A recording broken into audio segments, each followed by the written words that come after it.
My bicycle turn signal lights. Here's the right side. Leaving the side. Here's the back, right. Here's the left.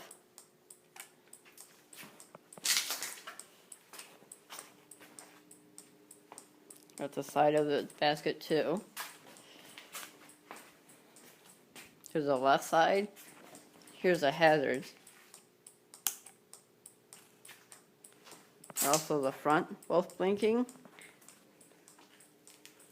The back are both blinking. This is my setup. I got a switch. This is my emergency switch. A 12-volt LED flasher relay, and that's my power source, 9-volt battery.